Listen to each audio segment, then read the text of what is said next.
7장 1절부터 8절 말씀입니다. 다니엘 7장 1절부터 8절 말씀 한 절씩 교독하도록 하겠습니다. 바벨론 벨사살 왕 원년에 다니엘이 그의 침상에서 꿈을 꾸며 머릿속으로 환상을 받고 그 꿈을 기록하며 그 일의 대략을 진술하니라. 다니엘이 진술하여 이르되 내가 밤에 환상을 보았는데 하늘에 네 바람이 큰 바다로 몰려 불더니 큰 짐승 넷이 바다에서 나왔는데 그 모양이 각각 다르더라. 첫째는 사자와 같은데 독수리의 날개가 있더니 내가 보는 중에 그 날개가 뽑혔고 또 땅에서 들려서 사람처럼 두 발로 서게 함을 받았으며 또 사람의 마음을 받았더라.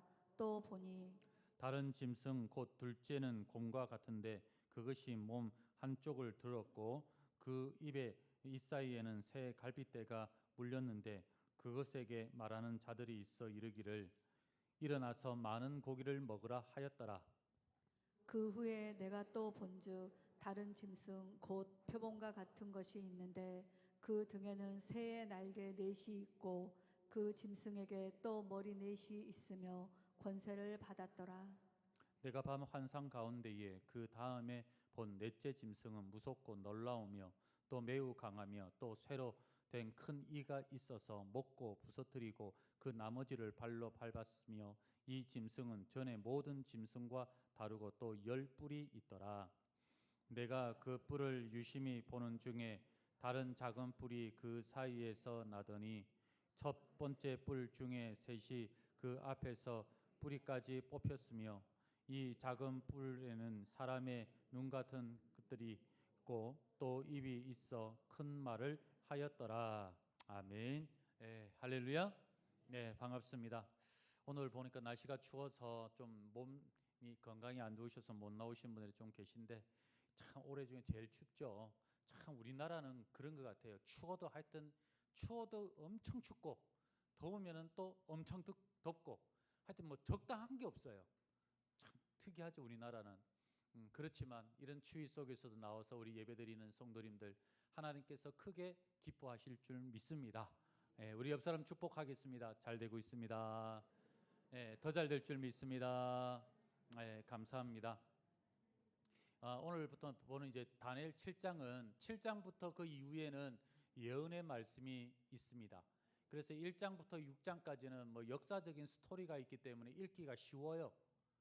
그런데 7장부터는 무슨 말하는지 도저히 이해를 못하는 마치 요한계시록을 읽는 듯한 그런 내용을 그런 메시지를 받게 됩니다. 그래도 이 속에서 하나님께서 다 필요하셨으니 우리에게 주시는 게 아니겠습니까? 그래서 하나님이 성경에 특별히 계시, 환상, 예언을 우리가 어떻게 볼 것이냐, 어떻게 해석할 거냐를 오늘 중점적으로 좀 보고 그래서 우리가 어떻게 믿음의 삶을 살지를 한번 나눴으면 좋겠어요. 제가 얼마 전에 본 그림입니다. 사진 하나 띄워주세요. 이 사진이 블라디미르 마코프스키, 발음도 어렵네요. 이 러시아 사람인데 제목이 귀가라는 제목입니다. 6년 만에 이 집에 돌아왔어요. 군인으로 마치고 돌아왔는데 이 남자는 이제 눈이 휘둥그러져 있습니다. 왜냐하면은 아내의 품에 뭐가 있어요? 아기가 있어요. 그러니 이게 뭐 설명을 안 해도 대충 알겠죠. 그럼 도대체 이게 어떻게 된 거냐?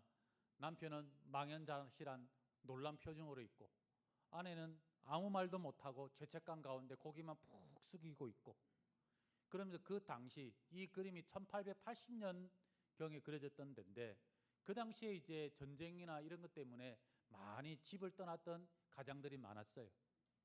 그러면서 이제 저런 비참한 모습들 그런 것들 그리고 남아있는 자들의 부도덕함 그리고 참상 이런 고통 이런 것들을 이 사람이 잘 표현한 그런 그림입니다.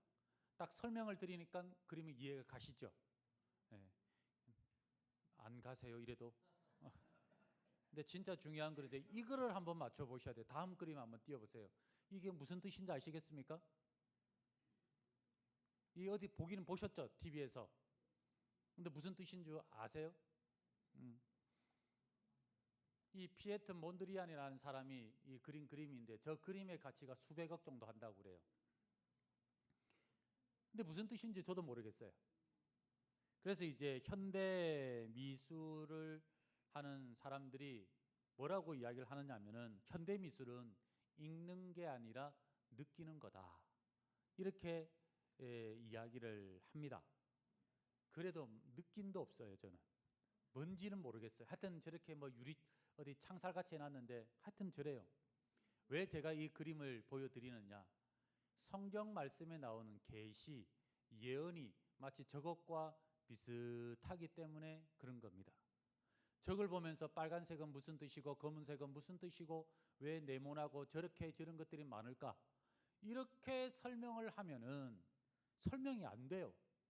그리고 설명하려고 그러면 자기 마음대로 해석을 해버리고, 그러니까 이게 문제가 되는 거예요. 이제 사진 내리세요. 이제 더 보면은 더 머리 아파요. 성경 말씀에 뭐 다니엘서야 몇 장 안 되지만은 요한계시록 같은 경우는 전체가 또 저렇게 내용이 있지 않습니까? 이것을 바라볼 때 우리가 어떻게 이거를 해석을 할 거냐라는 거예요. 제가 이 성경에 보면 계시, 뭐 환상, 뭐 예언, 구약 성경에 보면은 그 예언서들이 있지 않습니까? 그렇죠. 다니엘서도 여기에 포함이 되고요. 그에 뭐 이사야, 예레미야, 그다음에 뭐 요엘서, 뭐 이게 되게 많아요. 그리고 신약 성경은 요한계시록이 있고, 이것을 해석하는 아주 간단한 방법 세 가지를 딱 일러드릴 테니까 이것만 보시면은 여러분들 좀 어느 정도 쉽게 이해를 될 수가 있어요. 첫 번째는 뭐냐? 성경에서 환상, 뭐 계시를 설명하면 그냥 그대로 이해하시면 돼요. 성경 중에 이 계시를 해석을 해놓는 경우들이 있습니다. 이제 오늘 7장도 그렇게 해석을 해줘요. 그럼 해석 그대로 받아들이면 돼요. 그럼 해석 안 하면은 해석할 생각을 마세요. 네, 생각을 마세요. 그러면 돼요. 그리고 오늘 또 한 가지 방법은 뭐냐? 부분적으로 이게 무슨 뜻이고, 지금 네 마리 짐승이 나오는데 날개는 뭐고, 사람은 왜 서 있고, 곰은 뭐고, 이런 거 설명 안 하면 해석할 필요가 없어요. 네. 전체를, 그 다음에 중요한 건 뭐냐? 전체를 보면 돼요. 아, 네 마리 짐승이 나와서 이렇게 괴롭히는구나. 그냥 전체적으로 이해하시면 돼요. 구체적으로 뭐 이렇게 안 해도 돼요. 해석도 안 되지만은 안 해도 돼요. 그 다음에 세 번째 중요한 게 뭐냐면은 나오는 이 계시나 환상이나 짐승이 누구 편인지 보면 돼요. 하나님 편이냐 아니면 사단의 편이냐. 예를 들어 지금 읽었던 이 네 마리 짐승은 하나님 편 같습니까? 아닌 것 같습니까? 어떤 것 같아요? 아닌 것 같죠? 맞아요. 그거 아니에요. 그러면은 이 네 마리 짐승은 믿는 신자들을 대적하기 위해서 지금 나오는 이야기입니다. 자, 이 세 가지 방법만 이해하시면 제가 또 설명을 드리겠지만 그러면은 우리가 쉽게 이 예언을 이해를 할 수가 있다. 그런데 보면은 이 유튜브나 이런 데 보면은 아주 이거를 마치 자기가 하나님으로부터 특별한 계시를 받아가지고 이거를 막 풀이하고 설명하고 해석하는 사람들이 있어요. 그런 사람들의 대부분은 뭐예요? 이단이다. 이단이에요. 옛날에 이런 것도 있었어요. 적그리스도가 누구냐? 그럴 때 유럽이 연합하기 전에, 지금 유럽이 연합돼 있잖아요. 연합해가지고 뽑히는 그 대통령, 그 사람이 적그리스도다. 그게 한 1990년도, 2000년대 그런 이야기들이 막 있었어요. 여러분들 기억하시죠? 그렇죠? 그런데 그 사람 지금 잘 먹고 잘 살아요. 아무것도 없어요. 그렇게 해석을 잘못하면 그런 오류에 빠질 수가 있다. 그렇게 해서 오늘 말씀을 딱 기억하시고 제가 쭉 설명을 드리도록 하겠습니다. 지금 이 네 마리 짐승을 통해서 우리에게 보여지는 메시지가 뭐냐면은 세상은 시간이 가면 갈수록 더 악해진다. 믿는 사람들을 더 박해하고 환난 가운데 넘기고 그렇게 된다라는 것을 우리에게 보여줘요. 우리 먼저 1절 말씀을 다 같이 읽겠습니다. 시작. 바벨론 벨사살 왕 원년에 다니엘이 그의 침상에서 꿈을 꾸며 머릿속으로 환상을 받고 그 꿈을 기록하며 그 일의 대략을 진술하니라. 하나님께서 벨사살 왕 때 이런 일이 있었어요. 벨사살은 5장에서 배웠죠. 손가락이 나와가지고 벽에 글씨 쓰는 이야기 해드렸죠. 왜 그럼 손가락이 벽에 글씨를 왜 쓸까요? 이유는 그만큼 그 시대가 악했다라는 거예요. 하나님으로부터 너무 멀리 떠나 범죄했던 나라였기 때문에 그런 환상이 나온 겁니다. 그런데 이 환상이 이 어려운 이때에 왜 이런 환상을 하나님께서 다니엘에 보여주셨느냐? 그 당시에 이스라엘 백성들은 바벨론의 포로로 끌려가 가지고 아주 처참한 환경 속에 살고 있었어요. 아주 처참한 상황 속에서 아무리 반가워서 이야기하고 싶어도 예배 끝나고 이야기를 나누시길 바랍니다. 식사하시면서 교제하시기를 바랍니다. 이런 처참한 환경 속에서 이 예언을 주시면서 목적이 뭐냐면은 유대인들에게 소망을 주기 위함이에요. 많은 그리스도인들이 이런 예언 보면 겁을 먹어요. 야, 적그리스도 와가지고 환난당하고 고난당하는, 이게 목적이 아니고 목적은 뭐예요? 신자들에게 소망을 주기 위함이다 라는 겁니다. 오늘 환상의 7장에 먼저 나오는 환상의 내용은 이렇습니다. 4마리 짐승이 나와요. 첫 번째는 사자, 곰, 표범. 네 번째는 이름도 정하기 어려울 만큼 흉측한 그런 짐승이 나옵니다. 그래서 7절에 이렇게 이야기합니다. 같이 읽을까요? 시작. 내가 밤 환상 가운데에 그 다음에 본 넷째 짐승은 무섭고 놀라우며 또 매우 강하며 또 새로 된 큰 이가 있어서 먹고 부서뜨리고 그 나머지를 발로 밟았으며 이 짐승은 전에 모든 짐승과 다르고 또 10뿔이 있더라. 여기 보면은 뭐 10뿔이 도대체 무슨 뜻이냐? 그래가 누구는 이게 세계를 지배하는 왕이다. 그래가지고 뭐 트럼프, 시진핑, 푸틴 뭐 누구 그런 거 아니에요. 그런 게 10뿔이든지 100뿔이 뭐 10개든 100개든 신경 안 쓰셔도 돼요. 그런데 중요한 건 뭐예요? 넷째 짐승이 나머지 짐승보다 훨씬 더 흉측하고 악하더라. 이것만 기억하시면 돼요. 그래서 누구는 뭐 공룡같이 표현하는 분들도 있는데 그렇지는 않고, 하여튼 이것을 통해서 보여준 게 뭐냐? 첫째 짐승보다 둘째 짐승이 더 악하고, 둘보다는 셋이 악하고, 셋보다는 넷이 악하고. 이 말은 뭐예요? 시대가 거듭하면 거듭할수록 세상은 더 악해지고 더 타락하고 하나님의 백성은 이 가운데 더 힘들고 어려워질 거다라는 것을 보여주는 거예요.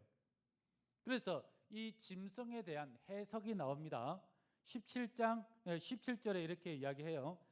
같이 읽겠습니다. 시작. 그 내 큰 짐승은 세상에 일어날 내 왕이라.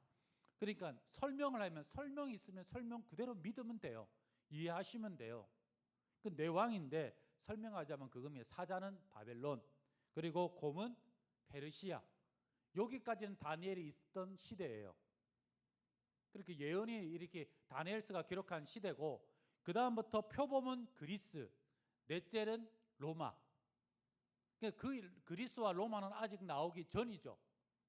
그러니까 바벨론과 페르시아는 이미 있는 상태고, 그러니까 이 예언을 들은 사람들은 바벨론과 페르시아는 지금 이 이야기를 하는구나. 그러면 셋째와 넷째가 나올 나라는 도대체 누구지? 모르는 상태에서 지금 이거를 보고 있는 겁니다. 그래서 이 짐승이 나오는데 문제는 이 넷째 짐승이 문제예요. 첫 번째, 두 번째, 세 번째도 악했지만은, 괴롭혔지만은, 네 번째는 특별히 7장에 보면은 성도를 괴롭히는 이야기가 나옵니다. 그래서 이 넷째 짐승이 뭐라고요? 어느 나라? 로마.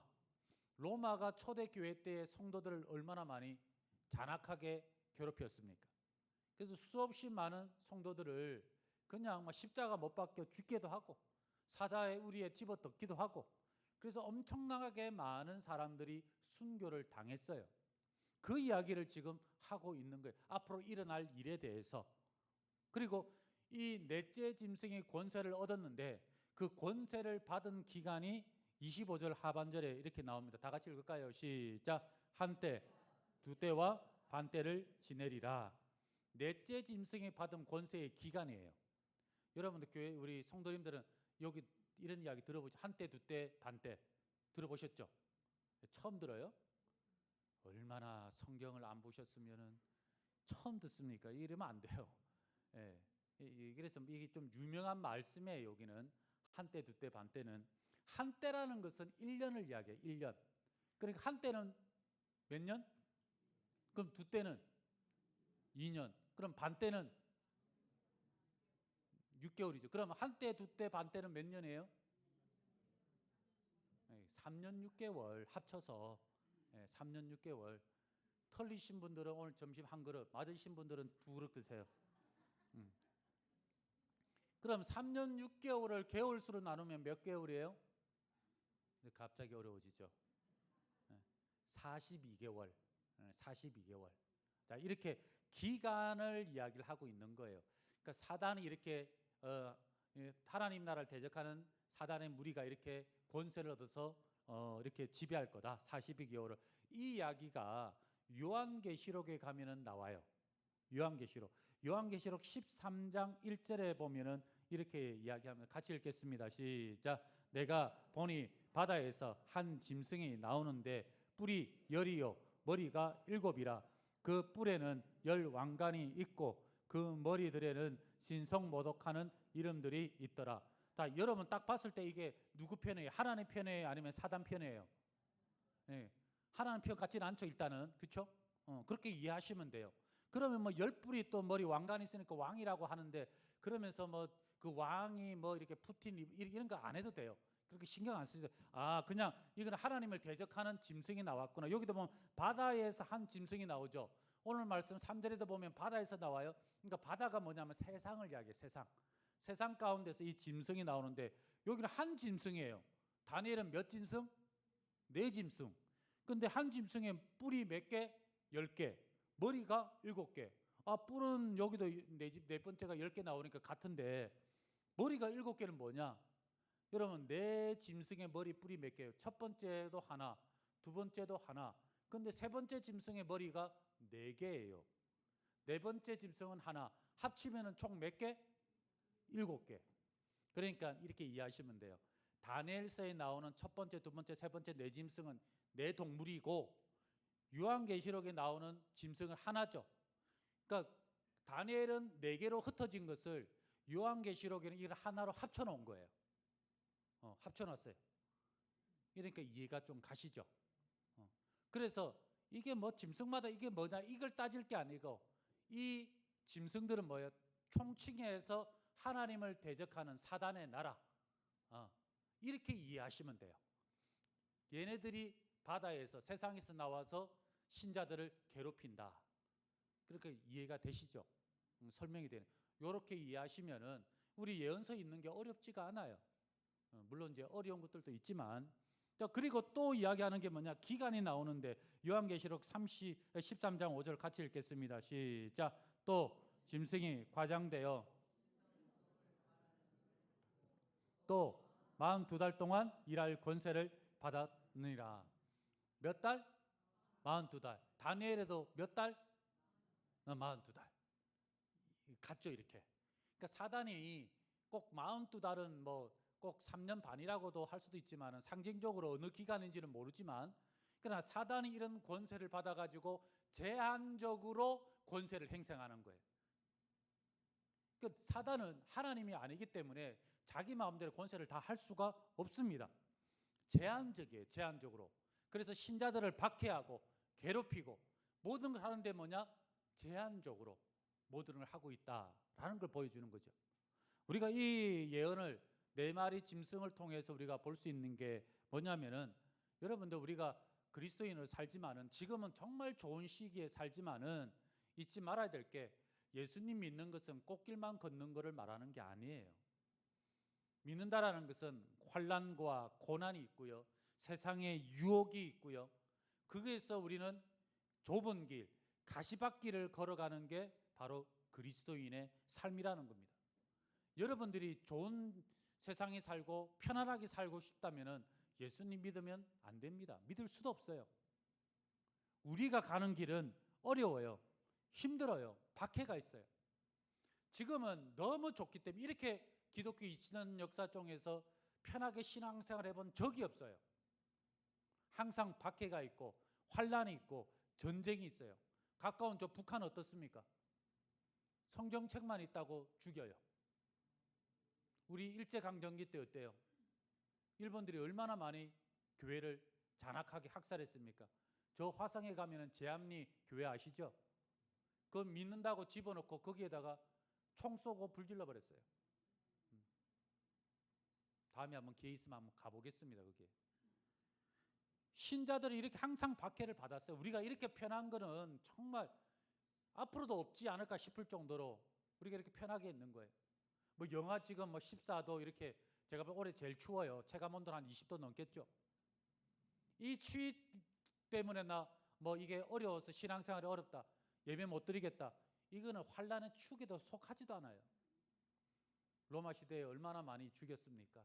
십자가에 수백 명을 그냥 동시에 못 박아 죽이기도 하고요. 그렇게 했던 거예요.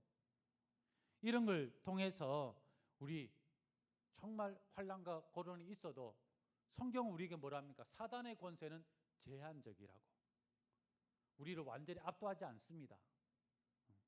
그러면서 이것을 통해 우리에게 보여주는 것은 하나님께서 역사를 주관하시는 분이시다. 바벨론이 대단할 것 같으면 하나님께서 페르시아를 세우시고, 페르시아도 대단할 것 같지만은 그리스를 세우시고 로마를 세워 나가게끔 이렇게 함께 해 주시는 거예요. 이 다니엘서는 다니엘서 2장 4절부터 7장 마지막까지는 아람어로 기록되었어요. 그 당시의 세계 공용어가 아람어였습니다. 아람어. 예수님도 아람어를 쓰셨어요. 그러면 아람어로 기록됐다라는 건 뭡니까? 많은 사람들이 이 다니엘의 내용을 읽을 수 있어요, 없어요? 읽을 수 있겠죠. 이 내용을 통해서 하나님이 역사의 주관자이시구나를 깨닫게 하기 위해서 아람어로 기록했어요. 그럼 8장부터는 히브리어로 기록되어 있어요. 유대인만 알겠죠, 내용을. 그래서 대상이 다르다라는 거죠. 이런 걸 통해서 다니엘을 쓸 때는 바벨론, 페르시아만 기록되어 있으니까 그런가 보다 하는데, 역사가 지나되고 시간이 지나되면서 셋째 짐승, 네 번째 짐승이 그리스고 로마라는 게 드러났죠. 그러면서 사람들은 뭘 깨닫느냐? 하나님께서 역사를 주관하시는 게 맞구나. 그거를 깨닫는 거예요. 그러면서 뭘 하라는 겁니까? 하나님께서 역사를 주관하시는 분이기 때문에 너희들 하나님을 믿든 안 믿든 간에 교만하지 말고 공의와 정의를 실천해라는 거예요. 세상 유혹에 넘어가지 말고 힘없고 약한 자들 압제하지 말고 하나님 뜻대로 나라를 다스리고 그렇게 해라는 것을 보여주고 있는 거예요. 그럼 우리 신자들은 어떻게 하라는 겁니까? 이런 환란 속에서도, 박해 속에서도 소망을 잃지 않고 낙심하지 말고 끝까지 믿음을 지키면서 살아가라. 그거를 우리에게 보여주고 있는 거죠. 힘든 세상에서 우리는 믿음을 지키면서 믿음의 삶을 살아야 돼요. 여러분들, 성화된다라는 말이 뭐냐? 성화라는 것은 우리가 뭐 거룩해진다 이런 뜻도 있겠지만은, 성화된다라는 것은 끝까지 우리는 믿음 잃지 않고 간절함을 유지한다란 말이에요.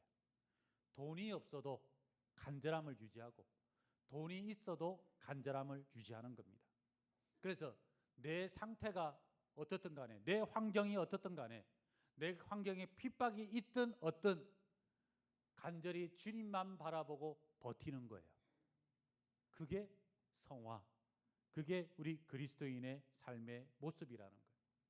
그런데 환경이 어렵다고 낙심하면은 끝나는 거예요. 스탁테일 파라독스라는 말이 있습니다.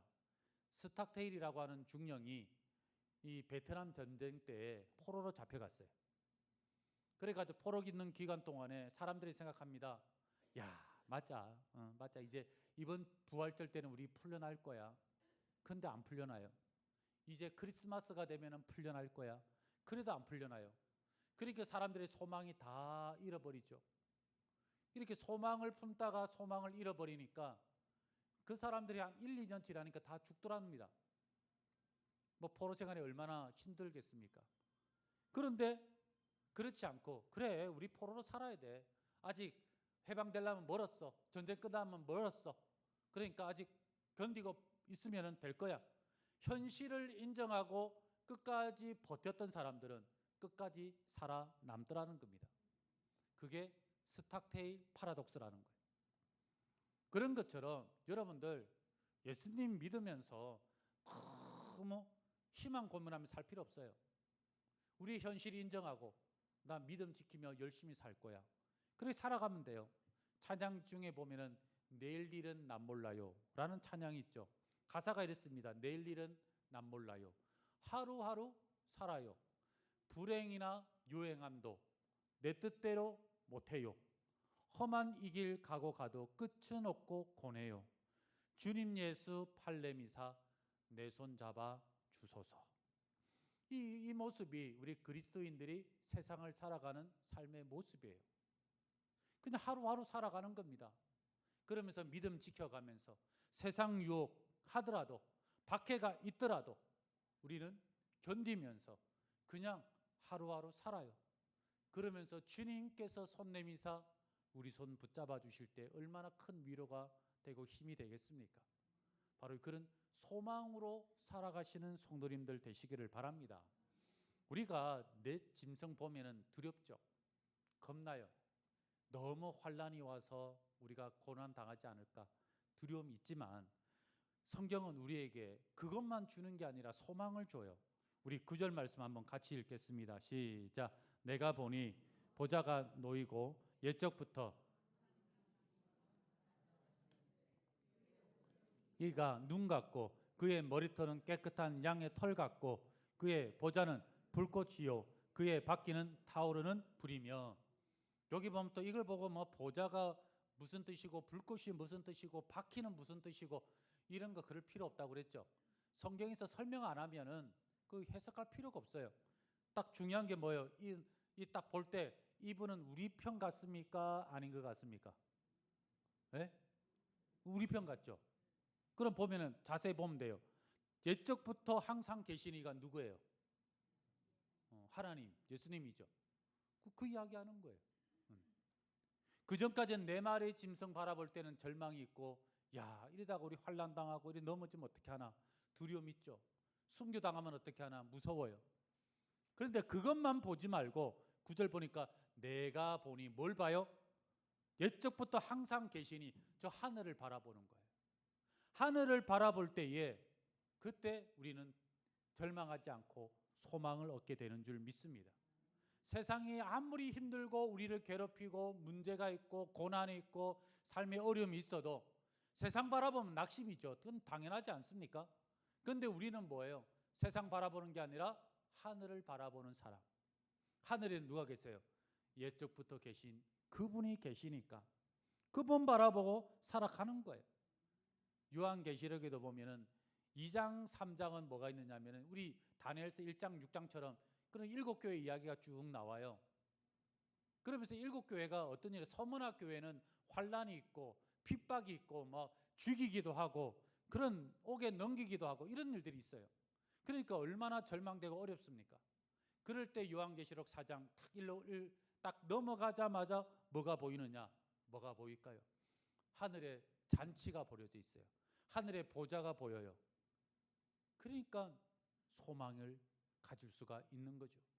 내 삶은 여전히 환란이 있고 옥에 넘겨지고 그런 고난이 있어도 우리가 하늘 바라볼 때에 그때부터 우리는 소망을 품고 믿음으로 나가게 될 줄 믿습니다. 오늘 말씀 우리 7장 13절 한번 다 같이 읽겠습니다. 시작. 내가 또 밤 환상 중에 보니 인자 같은 이가 하늘 구름을 타고 와서 옛적부터 항상 계신 이에게 나아가 그 앞으로 인도되매. 여기 인자가 제가 그 전에 말씀드렸죠. 성경의 인자는 누구를 이야기한다고요? 예수님. 그리고 딱 보면 나오죠. 내가 또 환상을 또 봤어요. 딱 보니까 인자 예수님이 나를 이끌고 옛적부터 항상 계시니 누구예요? 하나님. 하나님으로 인도해 가는 걸 딱 봐요. 여러분들 이 환상을 보는데 어떻습니까? 소망이 나지 않겠어요? 힘이 나지 않겠어요? 세상은 아무리 태풍 치는 것처럼 요란을 떨어도 이것 바라보면은 그때부터는 우리가 힘이 나게 되어 있는 거예요. 결국 신앙생활이라는 것은 뭐냐면은 다른 거 아닙니다. 뭘 보느냐예요. 뭘 보느냐. 히브리서 11장에 보면 믿음의 선진들의 이야기가 나오죠. 그분들이 막 믿음이라는 게 그냥 참고 꾹 참고 그냥 막 견디면서 나가는 게 믿음이냐? 그거 아니에요. 우리도 연약하고 그분들 똑같아요. 그게 아니고 믿음이라는 건 뭐냐면은 보는 사람입니다. 보는 사람. 보고 움직이는 사람이에요. 노아는 보았기 때문에 방주를 만들었어요. 아브라함은 보았기 때문에 가나안 땅으로 왔어요. 뿐만 아니라 모세는 보았기 때문에 애굽의 공주의 아들이라는 이름 듣기보다는 이 땅에서 낙을 누림보다는 오히려 자기 백성들과 함께 고난받기를 택했죠. 왜? 왜 그럴까요? 히브리서 11장 26절 같이 읽겠습니다. 시작. 그리스도를 위하여 받는 수모를 애굽의 모든 보화보다 더 큰 재물로 여겼으니 이는 상 주심을 뭐라고요? 보았기 때문에, 바라보기 때문에. 그러니까 이 모든 수모를 다 견디고 애굽의 공주의 아들이라는 거 다 포기하고 나 우리 백성과 함께 고난 받겠습니다. 그렇게 될 수가 있는 거죠. 신앙생활은 보는 겁니다. 여러분들이 지금 뭘 보고 있는지를 봐야 돼요. 정말 내가 이게 두려워서 아니면 세상의 부귀영화가 너무 좋아서 세상의 쾌락이 좋아서 그냥 막 살고 세상 가운데 살고 그렇게 살면은 이 예언 이런 것들이 여러분들에게 전혀 소망이나 위로가 안 돼요. 그러나 내가 끝까지 믿음을 지키려고 그러고 환난과 박해 속에서 참아내고 세상 유혹에서부터 견뎌내고 하나님 말씀 따라 순종하려고 힘쓰고 그런 이들에게 이 하늘의 이 잔치, 하늘의 보좌가 얼마나 큰 위로가 되겠습니까? 우리 성도님들이 이 땅 살면서 이 말씀이 위로가 되는 삶을 사시기를 바랍니다. 예수님 때도 보면 밭에 감추인 보화가 나와요. 보화를 보니까 자기 재산을 다 팔아서 그 밭을 사서 소유권을 가져오지 않습니까? 보면은 이런 일이 일어나는 거예요. 두 번째 환상, 어린 양 예수님을 보기 때문에 우리는 절망하지 않고 소망을 가집니다. 우리 차드에 우리 성교사님 계시죠? 차드가 세계에서 제일 못 살아요. 그 말은 뭐냐면 의식주가 해결이 안 되는 동네라는 겁니다. 여러분 아이스크림 먹고 싶으면 편의점 가가지고 돈 주면 살 수 있어요.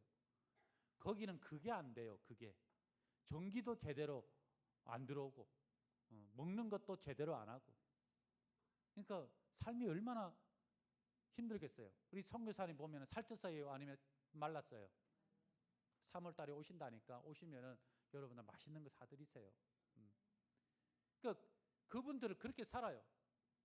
그럼 왜 아니 한국에서 이렇게 잘 살아도 되는데 한국에서는 무슨 그 기초 그 돈도 주는데 그런데 거기는 뭐 아무것도 없어요. 왜 그렇게 힘들고 어렵게 사냐 할 수도 있지만 왜 그렇게 살겠습니까? 보았으니까 하늘의 영광을 보았으니까 그렇게 사는 겁니다. 몇 해 전에 오셔가지고 전 병원에 하도 안 하다 병원에 가보시라고 그래서 병원에 갔어요. 갔더니 그냥 몸에 뭔가를 또 뭐 주렁주렁 생겼어요. 그래 일단 다시 돌아가시기 전에 치료 다 하시고 가시라고. 그래서 교회에서 병원비 뭐 이게 다 돼가지고 다 해드렸어요. 당연히 교회가 해야죠. 그분들 위해서. 그렇게 살아갑니다. 그래도 그분들은 돌아오려다 안 돌아오세요. 보았기 때문에 그런 거 아닙니까? 우리 기독교는요. 여러분들 저 천국에 뭐가 있습니다. 좋은 게 있습니다. 그러면서 여러분들 희망 고문하는 종교 아니에요. 진짜 가면은 있어요. 그리고 우리는 보았고 그거를 믿고 지금 살아가고 있는 거예요. 사도 바울이 이 땅 가운데서 복음을 전하고 순교를 당합니다. 그가 그렇게 할 수 있었던 건 뭐냐? 어느 날 환상 가운데 사도 바울이 3층천까지 올라가서 뭘 봐요? 하늘을 보잖아요. 성경에 기록되어 있잖아요. 그러니까 목숨 바치면서 순교할 수가 있는 게 아니겠습니까? 바로 우리의 신앙의 근거는 터무니없이 무조건 덮어놓고 그냥 따라오라 이게 아니고 하나님께서는 우리가 다 하나님 보여주시고 만지게 해주시고 그리고 들려주시고 그 다음 축복해 주시고 따라오라는 거예요. 그게 우리 그리스도인의 신앙 삶이고, 그러니까 이 추운 겨울에 여러분들 이 자리에 있는 거 아니겠습니까? 우리 고린도후서 4장 18절 말씀 다 같이 읽겠습니다. 시작.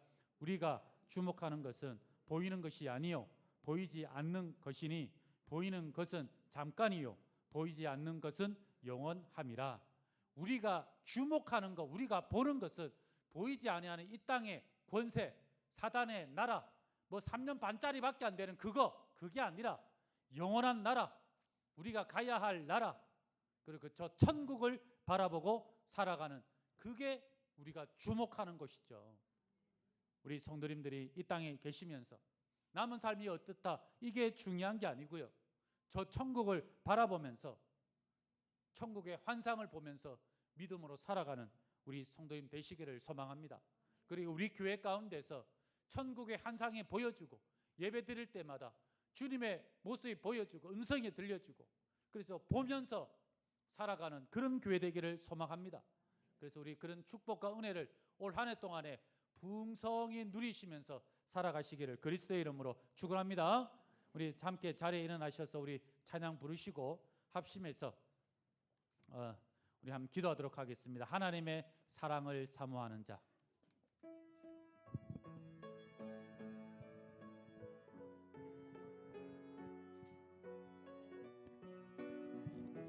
우리 집사님들 올라오세요 빨리.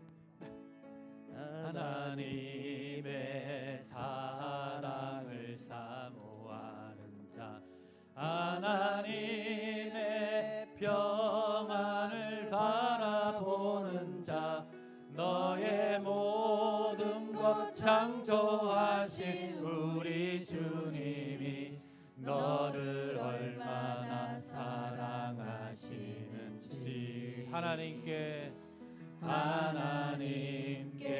찬양과 경배하는 자, 하나님의 선하심을 닮아가는 자, 너의 모든 것 창조하신 우리 주님이 너를 자녀 삼으셨네. 하나님 사랑의 눈으로 너를 어느 때나 바라보시고, 하나님 인자한 귀로서 언제나 너에게 기울이시니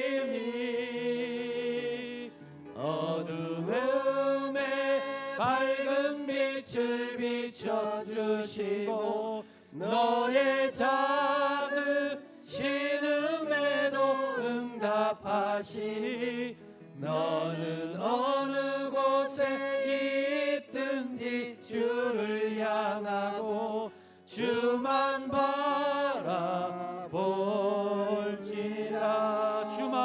주만 바라볼지라.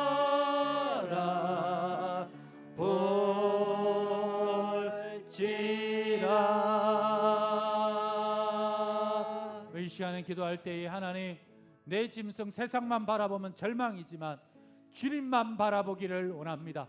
그래서 나는 세상에 그 어떤 박해가 있고 환란이 있고 어떠한 유혹이 있어도 끝까지 말씀 지키고 신앙 지키고 믿음 지키고 말씀에 순종하는 삶 살게 하여 주시옵소서. 함께 우리 합심해서 기도하겠습니다. 살아계신 하나님, 함께하여 주시옵소서. 정말 우리가 이 땅 가운데 살면서 세상 바라볼 때는 절망뿐인 줄 압니다. 세상 바라보지 않게 하여 주시옵시고 믿음 바라보게 살게 하여 주시옵시고 은혜 가운데 나가게 도와 주시옵시고, 그래서 어떠한 박해가 있고 환란이 있고 괴롭힘이 있어도 하나님, 우리가 믿음 바라보고 저 하늘 바라보고 믿음으로 승리할 수 있도록 주여 하나님 도와주시고 역사하여 주시옵소서. 하나님 함께하여 주시옵소서. 세상 바라볼 때에 낙심되고 절망되고 세상 따라 살지 못하는 것 때문에 자책하고 나는 왜 이것밖에 못 사나 그렇게 생각될 수 있지만 하나님, 우리 믿음의 길 가기를 원합니다. 주님 걸어가셨던 그 길, 우리의 믿음의 선진들이 걸어갔던 그 길, 나도 십자가 지고 따라가기를 원하오니 세상에 어떠한 박해가 있고 우리를 환난이 있고 또한 유혹이 있어도 끝까지 그 길 따라가게 하여 주시옵시고 하나님 말씀 붙들고 주님 말씀 순종하며 가기를 원하오니 이 땅 바라보지 않고 상 주시는 이 신인 어린 양 예수님 바라보고 저 하늘 바라보고 끝까지 믿음의 길 가게 도와 주시옵소서. 지금은 우리 주 예수 그리스도의 은혜와 우리 하나님의 크신 사랑하심과 성령님의 교통하심이 주님이 걸어가셨던 그 길을 나도 십자가 지고 끝까지 주님 바라보고 저 하늘 바라보고 걸어가기를 원하는 사랑하는 우리 모든 성도님들 머리 위에 가정과 자녀와 그리고 우리 교회 위에 지금부터 영원토록 함께 있을지어다. 아멘.